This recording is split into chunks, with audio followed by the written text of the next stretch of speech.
Creation versus Evolution, Topic 5, Science, a Christian Heritage. Many secular scientists promote the propaganda that a materialistic belief, which is a belief that excludes God and his work in creation, is necessary for the practice of true science by claiming that Christianity and modern science are incompatible. Some go so far as to claim a belief in God is detrimental to the practice of real science, that they actually war against each other. Yet the hard facts of history teach the exact opposite.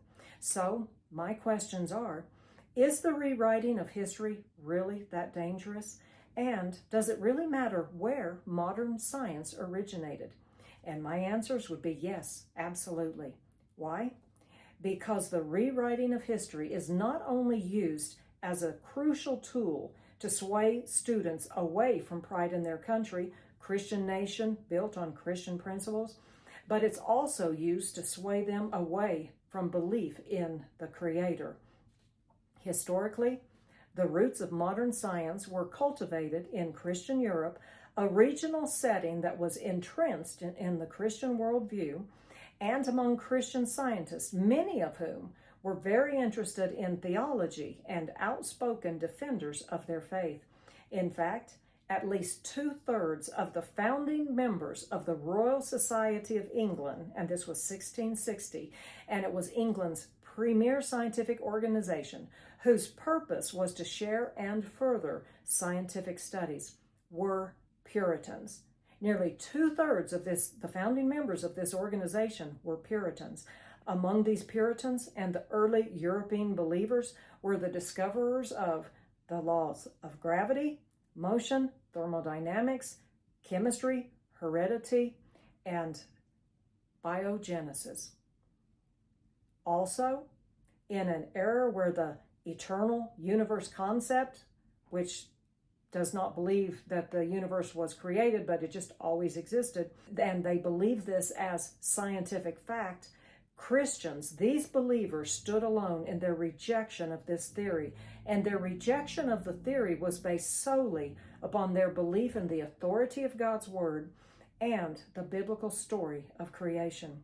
Some secular writers have even conceded this point, acknowledging that only within the framework of the Christian worldview did the necessary makeup exist to generate what is known as true modern science. I want to show you a list of just a few of these scientists.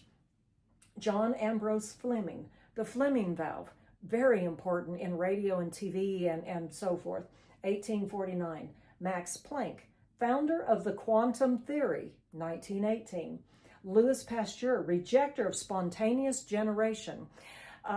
He actually stood up when a speaker was speaking at this once at a conference and shouted, "What's killing our women in childbirth are you doctors who go straight from the autopsy rooms into the birthing rooms without washing your hands."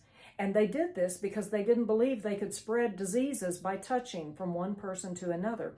And he argued, no, you can. Diseases don't just spontaneously pop up.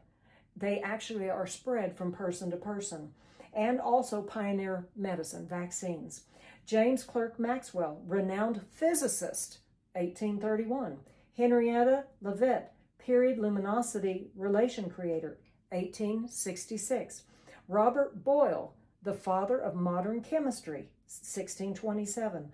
Wernher von Braun, he's often called the father of modern rocketry, 1878. Dr. Carl Linnaeus, preventative medicine and taxonomy system, and he was 1707. He invented the system that enables scientists to name new creatures, new plants that are found, so that if something new is found on one continent, they would name it, and it's found on another continent, they would name it. If they name it by this same system, the names would be identical.